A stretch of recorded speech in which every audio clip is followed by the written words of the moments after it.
Hey YouTube, it's oozePOP, and today we're doing Radiohead's worst to best albums. Alright, so first up, we've got The Life of Pablo Honey. I think this is easily their worst album. I think anybody would find this album bad, regardless of if it were performed by Radiohead or not. Um, there's not that many good songs on this album. It's really, really hard to listen to. Songwriting is so basic. This is just opening band vibes. Nothing major going on here. Very much opening band vibes. It's hard to enjoy by today's standards. If anybody out there exists, hey, you know what I want to listen to? Let's crack on some Pablo Honey. That person's like a psychopath. That I'm sorry, but how can you enjoy this? Maybe you would enjoy this if this is the only Radiohead album you've ever heard, right? But when you compare it to the other stuff they've made, this is definitely, absolutely their worst album. Up next is The Bends. Now, I had a hard time deciding what was going to be. I'm going to spoil the video a little bit, but I couldn't tell what was going to be next after Pablo Honey between The Bends or Kid A.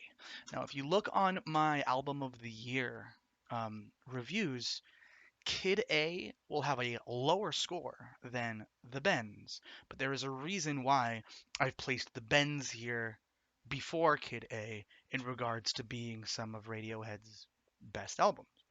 And the reason behind that is I feel that, well, maybe I'll explain it more in detail when I get to Kid A.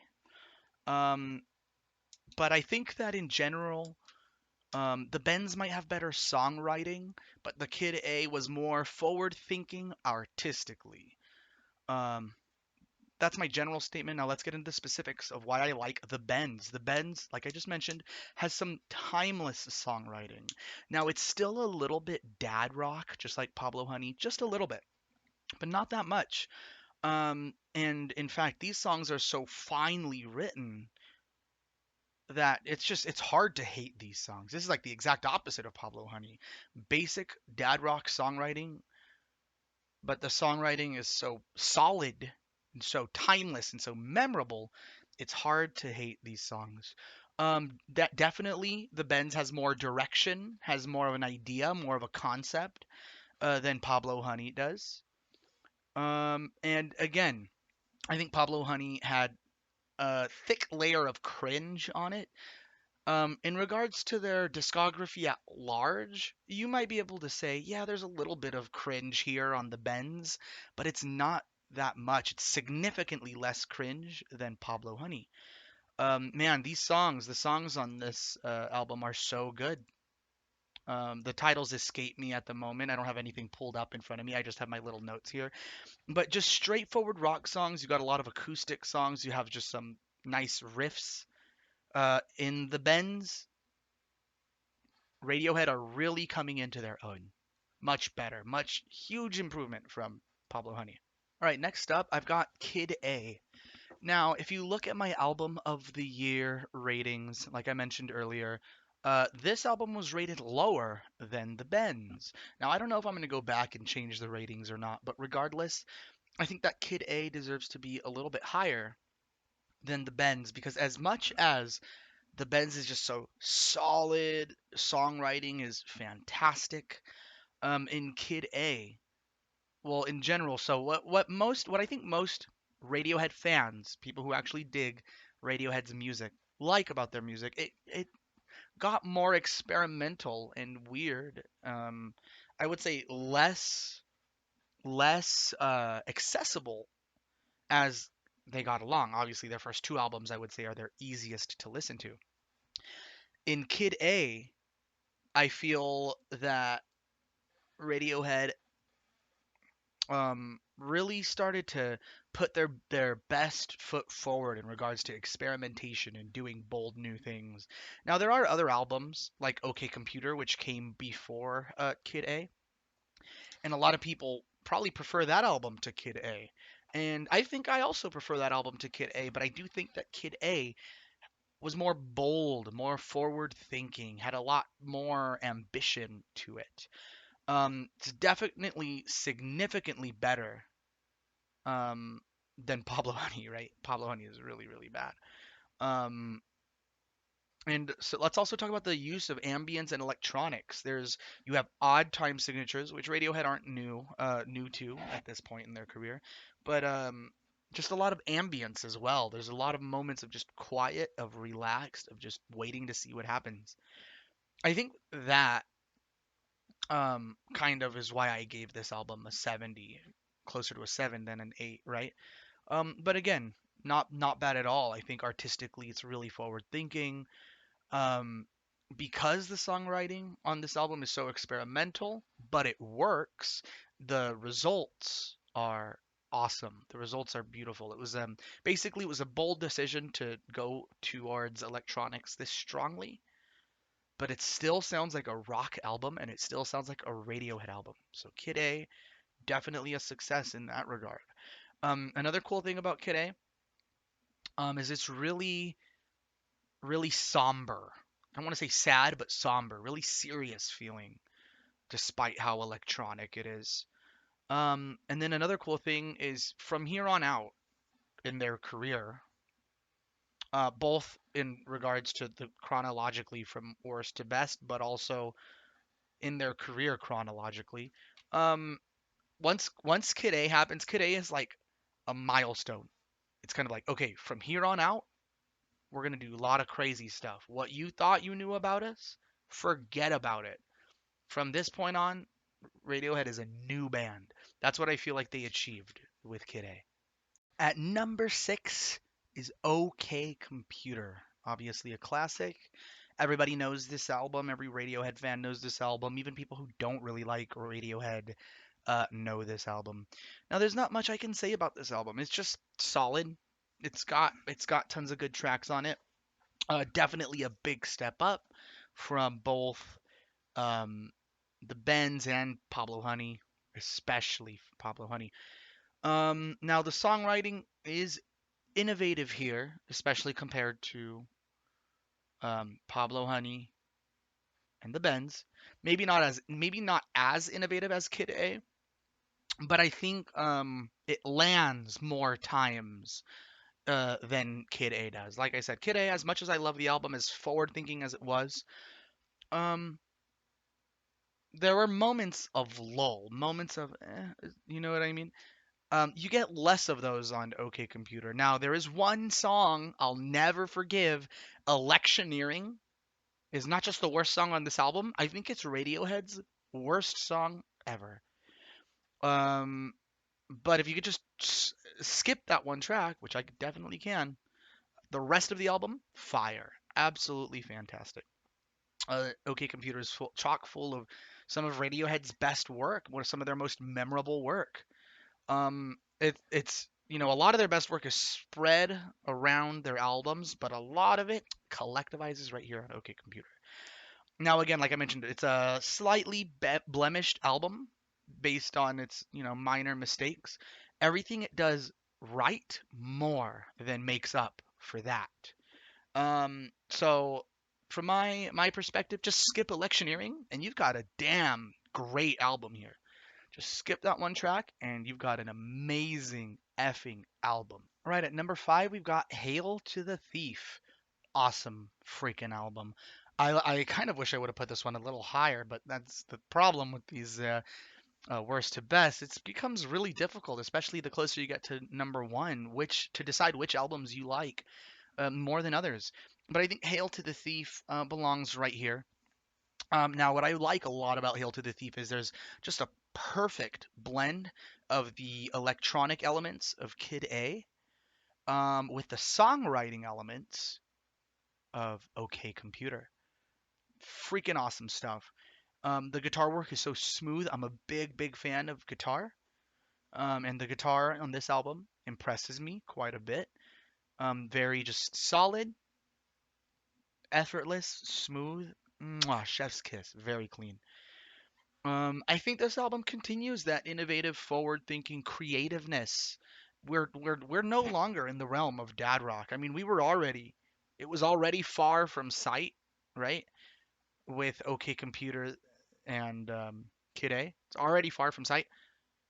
In Hail to the Thief, we're in another universe. We don't even remember. We don't even remember that that happened in Hail to the Thief. That's how separated we are now from all the cool Radiohead innovation that we've gotten. I definitely think that Hail to the Thief is a fine display of expertise. We no the Benz Kid A, OK Computer, amazing albums, and they're definitely examples of Radiohead getting better and better and better. With Hail to the Thief, it is obvious, it is clear as day that Radiohead are experts. They're professionals. They know what they're doing. They're doing an amazing job doing what they're doing. There's not a single second of Hail to the Thief where you would doubt that. Such an amazing album. Such good guitar work, such good electronic inclusion. Lots of cool, yummy stuff in Hail to the Thief. Four, we've got The King of Limbs. I really like this one because it's short, sweet, and to the point. Not too much going on. It's like 37 minutes, I think.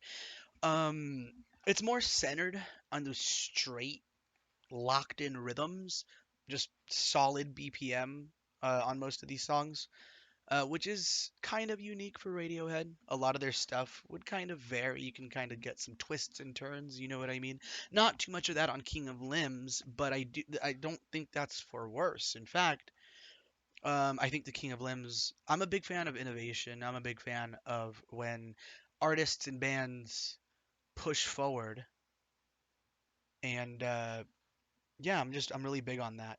Um, I also have here when while it's really cool that Radiohead was able to try something new with this album, and it worked out for the better. So I do feel like a lot of people dislike this album. I think their innovation, their like bold jump to doing something different than they normally do, worked out. That's why I'm putting this one at number four. All right, at number three, Radiohead's Amnesiac, really good album. I think it deserves to be at number three because again, it's just further experimentation that still is good songwriting, good guitar work. It's still clear as day, very Radiohead feeling. I mean, that's definitely true of every single one of their albums. But I don't know, man. Amnesiac really hits hard for me. It's still pretty somber. It's not too many of their albums ended up somber, like Kid A levels of somber. But Amnesiac did hit that level. And not only that, these songs on here are timeless. They're catchy. They're powerful. Um, really almost even sad. About Kid A, I'd say somber but not seriously sad. These ones do start to get sad. You do start to see Radiohead. When it comes to raw emotional power, they're starting to peak here with Amnesiac, in my opinion. Um, Also in Amnesiac, their songwriting is spectacularly better than any previous albums. I do think that there's loads of improvement on Amnesiac. And then what's also really cool is how even though it is a somber album, it's still like catchy. It's something that it's accessible. As dark as it is, you can still show this to people and there's a chance they'd like it and enjoy it. So yeah, Amnesiac, man. Really good. At number two, we've got A Moon Shaped Pool. This album, absolutely fantastic. I think that A Moon Shaped Pool is really easy to listen to. It's an amalgamation of every single aspect from every Radiohead album that makes them good. It's just a solid record from track one to the final track. I forget how many tracks are on it right now, but it's just so solid. Such an accessible album. That definitely this could be an introduction. You could definitely show someone Radiohead's A Moon-Shaped Pool as their first Radiohead album, and it wouldn't be a bad choice. It's their most recent album. I mean, usually you want to send someone to people's earlier albums when they're such an iconic classic band like Radiohead. But you wouldn't be making too big of a mistake or much of a mistake at all if you were to start with a moon-shaped pool. Just because there's so much good about this album. Hey, if you like this album, You'll like any Radiohead album, really. You can definitely start someone off with a Moon-Shaped Pool. I love a Moon-Shaped Pool because it's just so Radiohead. Radiohead. I mean, this is true of all their albums, right? They never really stop being Radiohead. You can listen to any Radiohead album. You're like, yep, I know this is Radiohead. But I think that's very, very true of a Moon-Shaped Pool.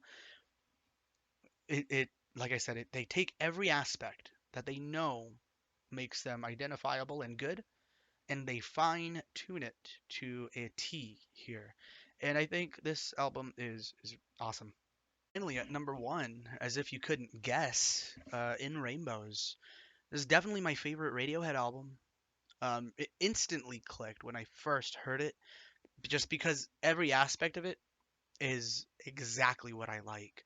I mentioned earlier in this list that guitar work just really clicks with me. The guitars in this album, some of the best Radiohead guitar work I've ever heard. Not just that, but the production of it, the sound quality of it. You can really hear every single detail. This album's so good. Still incorporates that a little bit of that electronicness, but not to where it's overbearing. Um, in some of Radiohead's later albums, it kind of feels like they were just jamming over some electronic stuff. Still felt very Radiohead. This feels more musical, more written. The electronics here aren't overbearing. They serve a very, very purposeful purpose. I don't really know how to phrase that. They are very purposeful. They're not just there. They are adding to the song to their fullest. They're not doing too much. Um, the tone on this album, on the guitars, the drums, everything is just so crisp, clean, and colorful. So amazing, so delicious. This is what a rock album should sound like. Um, was very. I think this album was one of their most bold and brave. Um, but it's also very accessible. That's what makes this one cool. This would be like Radiohead's "The Money Store." This is an album anybody can listen. Just boom, just if you want to just slam someone in the face, bam, where you're definitely liking Radiohead after this. There's no resisting. Bam, throw something in their face. It's this album right here. It's just, at least that's my take. I think this album is just so freaking awesome in every way. Um, I wish I could see Radiohead perform this entire album live. This album has, it's kind of funny. It has one slight blemish, but it's not the album's fault. It's kind of my own fault. They have a song called Videotape, which they used to mess with this song. They used to perform this song before it was ever recorded. They used to perform it live as a full band, and the song is syncopated, where I'll do it like this. Imagine a regular rock beat. 1, 2, 3, 4. 1, 2, 3, 4. The beat is supposed to happen in between these hits, right? It goes dana dana dana dana dana dana dana dana. It's in between those beats. On this album, however, Videotape is just piano. So it's hard for my ears to hear that syncopation. It's hard for my ear. It just sounds like it's right on the beat. It just sounds like it's dun dun dun dun dun dun dun dun right on the beat. I'm not too fond of that personally. Well, it's not that it still sounds good, but I know I'm not hearing it correctly. My brain isn't processing it correctly. Um, I don't know, maybe it is a little bit with the recording. Maybe there should have been something in place at some point in the song to kind of give you a feel for when the one is, right? Becomes tricky. And even though it is just piano, it's just three chords, very simple. Because of the syncopation and there being no grounding for where one is, even Radiohead sometimes fail to play that song perfectly when they perform it. But I'm digressing a little bit. Very, very minor blemish on what is pretty much a damn near perfect album. This is like what a rock album should sound like. In Rainbows by Radiohead, one of my favorite albums of all time. If you want to get into Radiohead, listen to In Rainbows. So many good tracks. Don't even know where to begin. Just track one all the way to track, I think it's 11. I don't know. Just finish this album, listen to it thoroughly. It's awesome. I love it. And I hope you love this album too. Did you like this review? Hit follow or subscribe or whatever. Hit like. Share this with your friends. And if you want to see me do live content on stream, video games, music, reacting to YouTube videos, whatever, we are just a random dumb variety stream over here.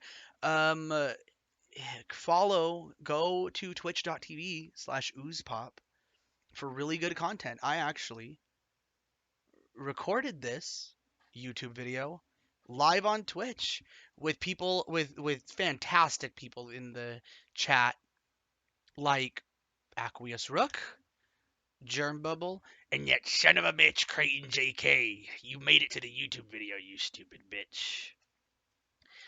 Anyway, thank you all for watching, and I'll see you on another future worst to best album because I plan on doing more of those. See you guys.